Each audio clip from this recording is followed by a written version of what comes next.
ನಮಸ್ಕಾರ ವೀಕ್ಷಕರೇ, ಇಂದು ಗುರುಮಿಟ್ಕಲ್ ಪುರಸಭೆ ಕಾರ್ಯಾಲಯದಲ್ಲಿ ತರಕಾರಿ ಮಾರುಕಟ್ಟೆ ಕರ, ಶುದ್ಧ ನೀರಿನ ಘಟಕ, ಕಸಾಯಿಖಾನೆ ತ್ಯಾಜ್ಯ ವಿಲೇವಾರಿ ಕರ ಕುರಿತಾಗಿ ಇವತ್ತು ಬಹಿರಂಗ ಹರಾಜು ಪ್ರಕ್ರಿಯೆ ಕರೆಯಲಾಗಿತ್ತು. ಗುರುಮಿಟ್ಕಲ್ ತಾಲೂಕಿನ ಜಯ ಕರ್ನಾಟಕ ಸಂಘಟನಾ ವೇದಿಕೆಯ ವತಿಯಿಂದ ಇಂದು ಮುಖ್ಯಾಧಿಕಾರಿಗಳಿಗೆ ಯಾವುದೇ ಕಾರಣಕ್ಕೂ ಮಾಂಸ ಅಂಗಡಿಗಳಿಗೆ ಸಂಬಂಧಿಸಿದಂತೆ ಹರಾಜು ಪ್ರಕ್ರಿಯೆ ಮಾಡಬಾರದು ಎಂದು ಮನವಿ ನೀಡಿದರು. ಮಾಂಸದಂಗಡಿ ಮಾಲಕರು ಸಹಿತ ಬೇರೆಡೆ ಸ್ಥಳ ನೀಡಬೇಕು, ಮೂಲಭೂತ ಸೌಕರ್ಯ ನೀಡಬೇಕು ಎಂದು ಮನವಿ ನೀಡಿದ್ದಾರೆ. ಮುಖ್ಯಾಧಿಕಾರಿಗಳು ಸಾರ್ವಜನಿಕರನ್ನು ಉದ್ದೇಶಿಸಿ ಮಾತನಾಡಿದರು.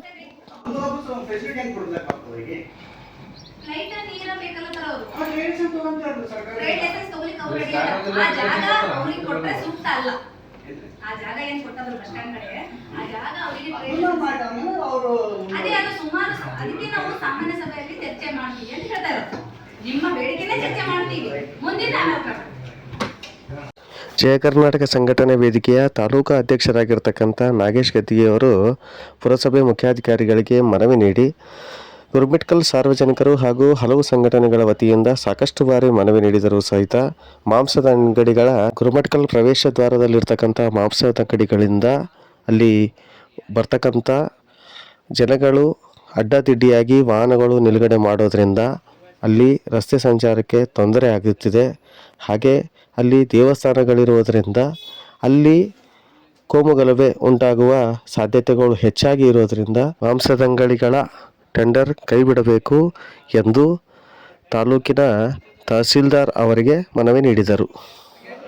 ಮಾನ್ಯ ತಾಲೂಕು ದಂಡಾಧಿಕಾರಿ ಮುಖಾಂತರ ವಿಷಯ ಏನಪ್ಪ ಅಂತಂದರೆ, ಗುರುಮಿಟ್ಕಲ್ ನಗರದಲ್ಲಿ ಸುಮಾರು ವರ್ಷಗಳಿಂದ KHDC ಕಾಲೋನಿಯಲ್ಲಿ ಬಸ್ ನಿಲ್ದಾಣದ ಮುಖ್ಯ ರಸ್ತೆಯಲ್ಲಿ ಕಾನೂನು ಬಾಹಿರವಾಗಿ ಮಾಂಸದ ಅಂಗಡಿಗಳನ್ನು ನಿರ್ಮಿಸಿಕೊಂಡಿದ್ದು ಅವುಗಳನ್ನು ತೆರವುಗೊಳಿಸಿ ಅವರಿಗೆ ಸೂಕ್ತವಾದ ಸ್ಥಳವನ್ನು ಗುರುತಿಸಿಕೊಳ್ಳುವ ಕುರಿತು ಈ ಮೇಲ್ಕಂಡ ವಿಷಯಕ್ಕೆ ಸಂಬಂಧಿಸಿದಂತೆ ನಮ್ಮ ಜಯ ಕರ್ನಾಟಕ ಸಂಘಟನೆಯಿಂದ ವತಿಯಿಂದ ತಮ್ಮಲ್ಲಿ ಮನವಿ ಮಾಡಿಕೊಳ್ಳುವುದೆಂದರೆ, ಗುರುಮಿಟ್ಕಲ್ ಪಟ್ಟಣದ ಮುಖ್ಯ ರಸ್ತೆಯಲ್ಲಿ ಸರ್ಕಾರದ ಯಾವುದೇ ಪರವಾನಗಿ ಪಡೆಯದೆ ಅಕ್ರಮವಾಗಿ ಮಾಂಸದ ಅಂಗಡಿಗಳನ್ನು ನಿರ್ಮಿಸಿಕೊಂಡಿದ್ದು ಇವುಗಳನ್ನು ತೆರವುಗೊಳಿಸುವಂತೆ ನಮ್ಮ ಸಂಘಟನೆ ಸೇರಿ ಇನ್ನಿತರ ಹಲವಾರು ಸಂಘಟನೆಗಳು ಹಲವಾರು ಬಾರಿ ಮನವಿ ಪತ್ರ ಸಲ್ಲಿಸಿದರೂ ಕೂಡ ಅಲ್ಲಿನ ಪುರಸಭೆ ಮುಖ್ಯಾಧಿಕಾರಿಯವರಿಗೆ ಅನೇಕ ಬಾರಿ ಮನವಿ ಸಲ್ಲಿಸಿಕೊಂಡು ಇಲ್ಲಿವರೆಗೆ ಯಾವುದೇ ಕ್ರಮ ಕೈಗೊಳ್ಳಲಿಲ್ಲ.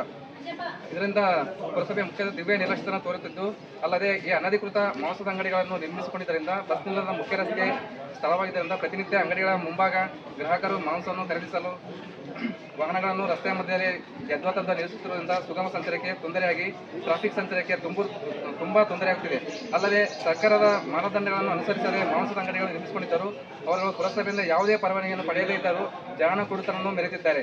ಅಲ್ಲದೆ ಮಾಂಸದ ಅಂಗಡಿಗಳ ಮುಂದೆ ಹಿಂದೂ ದೇವಾಲಯಗಳು ಇರುವುದರಿಂದ ಅಲ್ಲಿ ಹಲವಾರು ಬಾರಿ ಜಾತಿಗಳ ಮಧ್ಯೆ ಸಂಘರ್ಷ ಉದ್ಭವಿಸಿ ಕೋಮುಗಲಭೆ ಆಗಿದ್ದು ಇದರ ಉದಾಹರಣೆಗಳು ಸಹ ಇವೆ. ಇಷ್ಟಾದರೂ ಸಹ ಇಲ್ಲಿನ ಅಧಿಕಾರಿಗಳು ಸದಸ್ಯರು ಮಾಂಸದ ಅಂಗಡಿಗಳನ್ನು ಬೇರೆಡೆಗೆ ಸ್ಥಳಾಂತರ ಮಾಡದೆ ಅವರಿಗೆ ಸೂಕ್ತವಾದ ವ್ಯವಸ್ಥೆ ಮಾಡದೆ ಸರ್ಕಾರದ ಮಾನದಂಡಗಳನ್ನು ಮೀರಿ ಇಂದು ದಿನಾಂಕ 16/7/2025 ಕಸಾಯಿಖಾನೆಯ ಟೆಂಡರ್ ಅನ್ನು ಕರೆದಿದ್ದು ಇದನ್ನು ರದ್ದುಪಡಿಸಿ ಅವರಿಗೆ ಸ್ಲಾಟರ್ ಹೌಸ್ ಹಾಗೂ ಮೂಲಭೂತ ಸೌಕರ್ಯ ಒದಗಿಸಿಕೊಳ್ಳುವ ನಂತರದಲ್ಲಿ ಟೆಂಡರ್ ಕರೆಯಲು ತಮ್ಮಲ್ಲಿ ಮನವಿ ಮಾಡಿಕೊಳ್ಳುತ್ತೇನೆ. ಧನ್ಯವಾದಗಳು. ಅದನ್ನು ರದ್ದುಪಡಿಸ್ಬೇಕಂತೇಳಿ ನಾವು ನಿನ್ನೆ ಜಯ ಕರ್ನಾಟಕ ಸಂಘಟನೆ ಮನವಿ ಮಾಡಿದ್ದೆವು. ಆ ಮನವಿಗೆ ಸ್ಪಂದಿಸಿ ಇವತ್ತು ಏನಾದ ಇಲ್ಲಿರ್ತಕ್ಕಂಥ ಪುರಸಭೆ ಮುಖ್ಯಾಧಿಕಾರಿಗಳು ಹಾಗೂ ಇಲ್ಲಿರ್ತಕ್ಕಂಥ ಸದಸ್ಯರು ಒಂದು ವಾರ ಸಭೆಯನ್ನು ಮುಂದೂಡಲಾಗಿದೆ. ಅದಕ್ಕಾಗಿ ಇವತ್ತೇನೋ ನಾವು DC ಅವರಿಗೆ ನಮ್ಮ ಸಂಘಟನೆ ವತಿಯಿಂದ ಅವ್ರಿಗೆ ಏನಾದ ಅಲ್ಲಿ ಮಾಂಸದ ಅಂಗಡಿ ಮಾರಾಟ ಮಾಡ್ತಕ್ಕಂಥವ್ರಿಗೆ ಅಲ್ಲಿ ಬೇರೆ ಕಡೆ ಸೂಕ್ತವಾದ ಸ್ಥಳ ನಿಗದಿ ಮಾಡಿ ಅವ್ರಿಗೆ ಏನು ಮೂಲಭೂತ ಸೌಕರ್ಯ ಅವೆಲ್ಲ ಒದಗಿಸ್ಕೊಡ್ಬೇಕು ಅಂತೇಳಿ ಇವತ್ತು ನಾವು ಜಯ ಕರ್ನಾಟಕ ಸಂಘಟನೆ ವತಿಯಿಂದ ಮನವಿ ಕೊಡ್ತಾ ಇದ್ದೀವಿ. ಧನ್ಯವಾದಗಳು. ತಾಲೂಕು ಅಧ್ಯಕ್ಷ ನಾಗೇಶ್ ಗದ್ದಿಗಿ, ಮಲ್ಲಿಕಾರ್ಜುನ್ ಕಾಕಲ್ವಾರ್, ಕಾಶಪ್ಪ ದೊರೆ, ರಾಮು ಕೊಡಗಂಟಿ, ರವಿ ವಾರತ್, ನಿಖಿಲ್ ಡಗೆ, ಯಲ್ಲು ಪೂಜಾರಿ, ಹನುಮಂತ ತಾತಳಗೆರ, ಭಗವಂತ ಆಯೂಬ್ ಇನ್ನಿತರರು ಈ ಸಂದರ್ಭದಲ್ಲಿ ಹಾಜರಿದ್ದರು.